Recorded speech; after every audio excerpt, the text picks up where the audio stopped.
పుట్టలు పెరిగిందాక అనేక రకాలైన పూజలు, పునస్కారాలు చేసి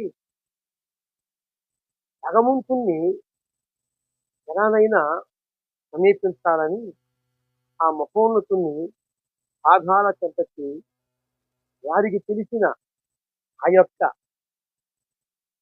కార్యములు, యజ్ఞములు, రకరకాలైన వారికి కలిగిన ఆ పరిస్థితుల నుండి వారికి ఒకటి అర్థమైంది. ఏంటంటే సృష్టికర్తకి దూరం అయ్యి సృష్టికి మొక్కితే ఎలాంటి ప్రయోజనము లేదు. ఇంత బ్రహ్మాండాన్ని నిర్మించిన సృష్టికర్త ఉన్నాడు. ఆయన ఒక్కడై ఉన్నాడు. ఆయనే భగవంతుడు. మరి ఇదంతా ఏమిటి?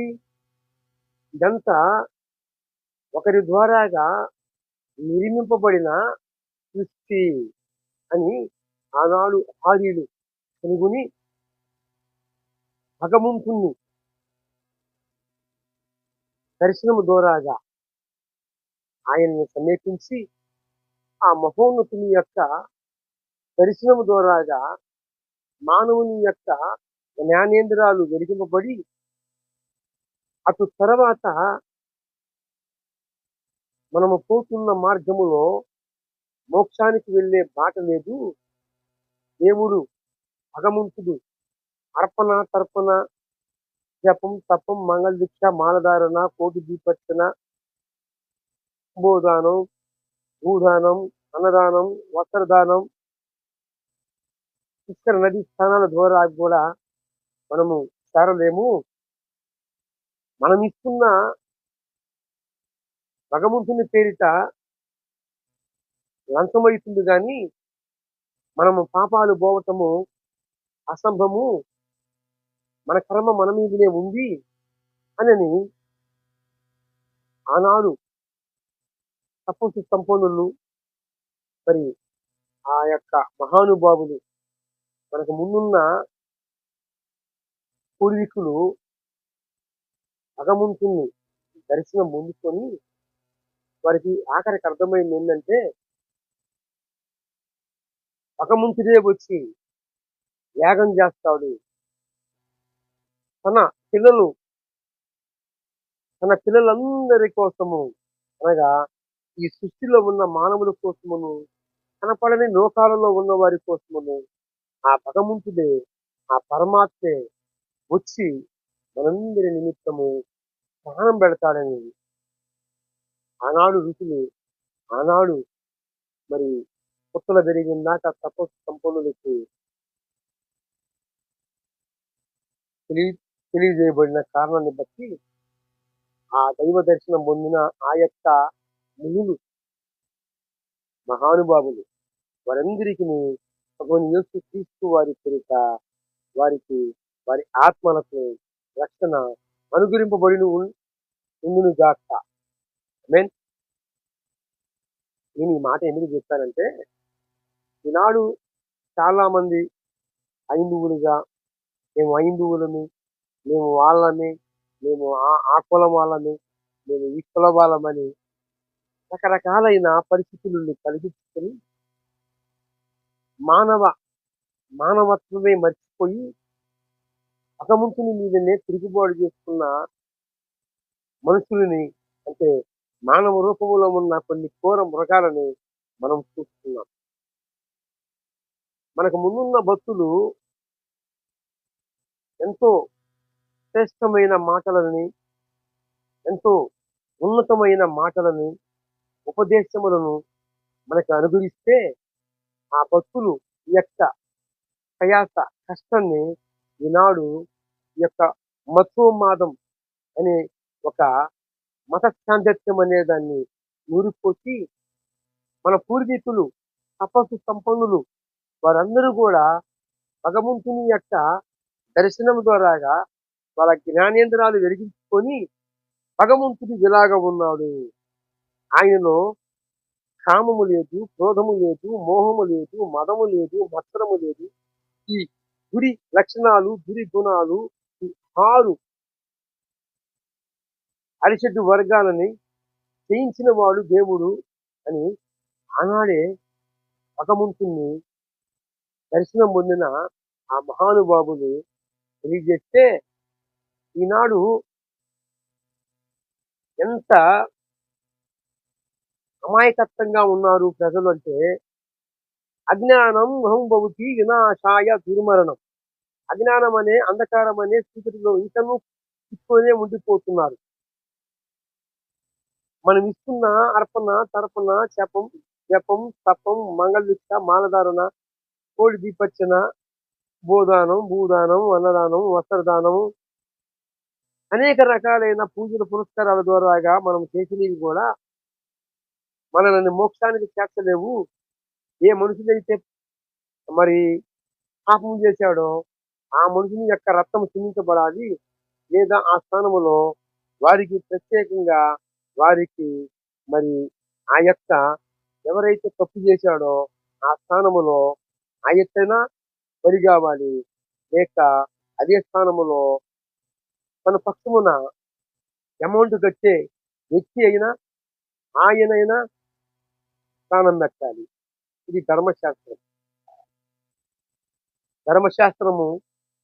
ధర్మశాస్త్రం అడిగింది, ధర్మం కోరుతుంది.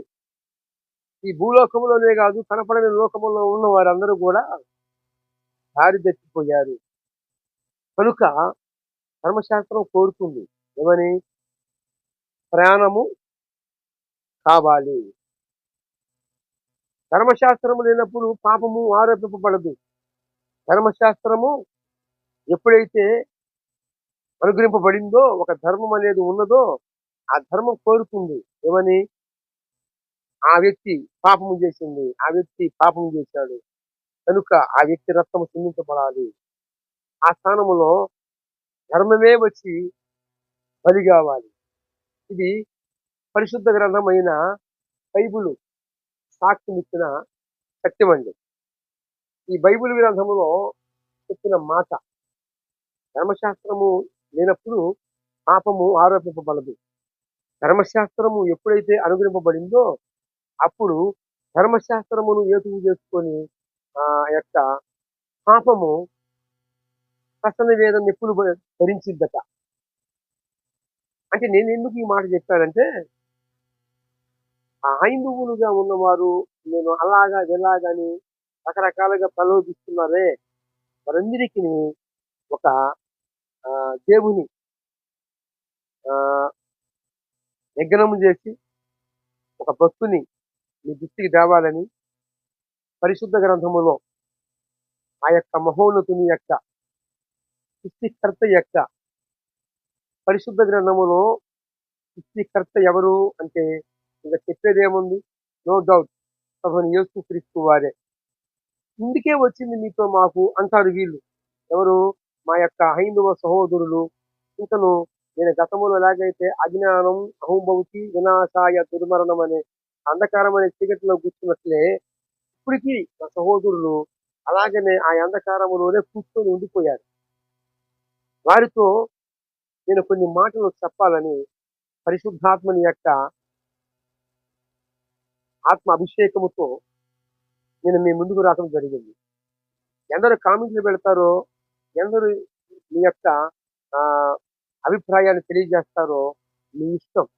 కానీ ముఖ్యముగా మీ ఆత్మలకు ప్రభువుని యేసుక్రీస్తు వారి పేరిట రక్షణ అనుగ్రహింపబడునుగాక. ఇక చదువుతాను, చిత్తగించండి. నా చేతుల్లో ఉంచబడింది ఏంటంటే డాక్టర్ దాసరాజు రంగాచార్యుల వారు రచించిన శుక్ల వ్యతిరేక సంహిత. అది ఉల్టా ఉంది కదా, సరే నేను చదువుతాను, చిత్తగించండి. ఓల్డ్ చింటండి. పేజీ నెంబరు 253 పేజీ, 17వ వాక్యము శ్లోకము చదువుతాను, చిత్తగించండి. 17వ శ్లోకము. పూర్వము అగ్ని పశువై ఉండెను. చూడండి, మన హైందువులు ఏమని మాట్లాడుతున్నారు, ఏమని చెప్తున్నారు? అసలుకి స్పష్టంగా ఒక పక్క నుంచి మన పూర్వీకులు భగవంతుణ్ణి మనకి పరిచయం చేశారు.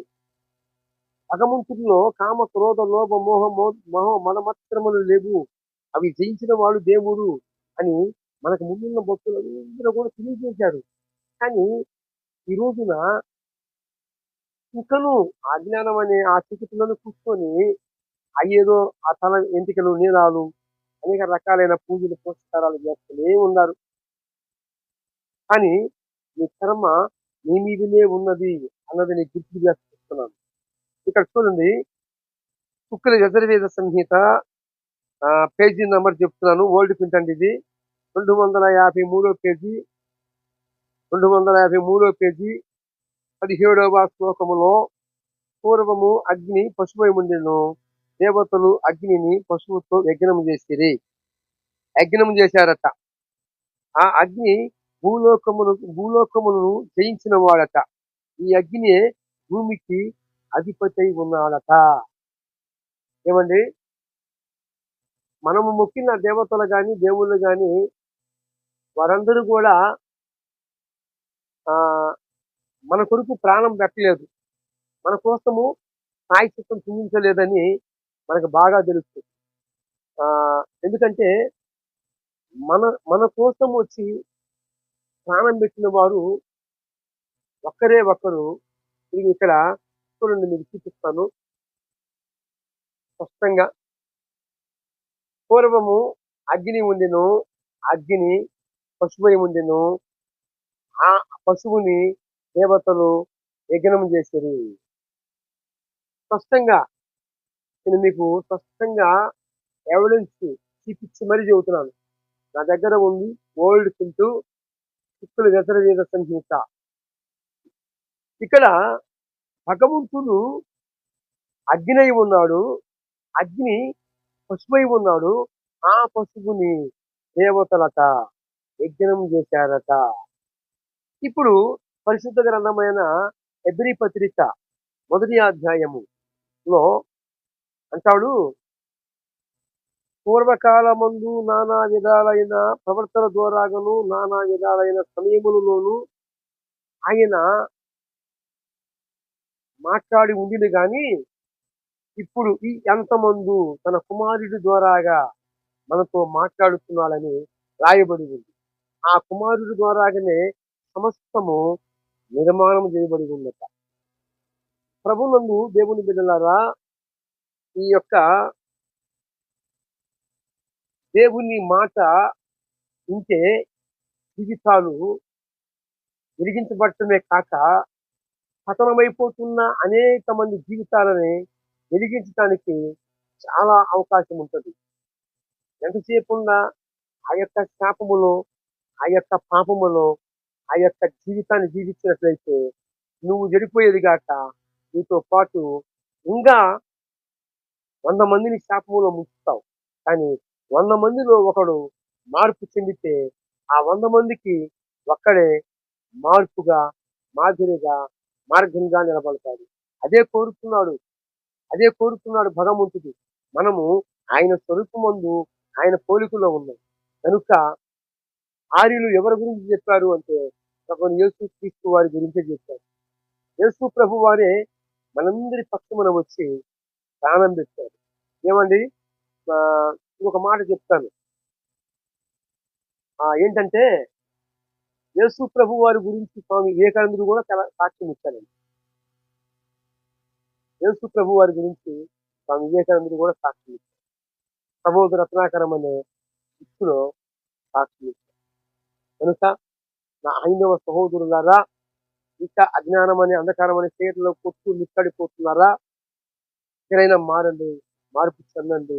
లోక రక్షకుడు మనము మొక్కిన వారికి మన మనము ఎవరినైతే దేవతలని పిచ్చిగా ఆరాధించామో వారందరికీ మనకిని ఆయనే దేవుడు.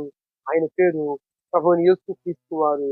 నజరేయుడైన యేసు ఆయనే మనందరి పాపాల కోసము ఇగో అగ్ని అయి ఉన్నాడు. ఆ అగ్ని యజ్ఞమై ఉన్నాడు.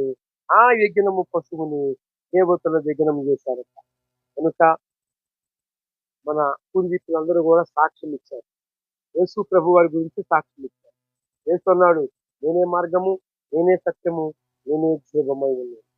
యేసులాగా మోడల్‌గాను, యేసులాగా మాదిరిగాను, యేసులాగా మనకి అన్ని విధాలుగా మోడల్ ఇచ్చిన వాడు ఈ సృష్టిలోకి మానవ అవతారం ఎత్తి మనుషుడిగా జన్మించి నరమాతృడుగా జీవించి సరిగ్గా ఆయన నడి సెంటర్‌లోకి వచ్చి నా యందు పాపము ఉన్నదని ఆరోపిస్తారా అని చెప్తే ఎవరికి గుండె లేదు.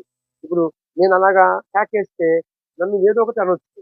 పోనీ ఎవరన్నా కేకేస్తే వారిని ఏదో ఒకటి అనొచ్చు. ఎందుకంటే భూమి మీద ఉన్న మానవుల్లో మనుషుల్లో తప్పులు లేనివాడు ఎవరు లేరు. అందుకనే మనందరి నిమిత్తమే ఆ పరమాత్మే వచ్చి ప్రాయశ్చిత్తం ఉంచాడు. ఆలస్యం ఎందుకు? ప్రభువైన యేసుక్రీస్తు అందు విశ్వాసం ఉంచండి. మీకు రక్షణ కలుగునుగాక.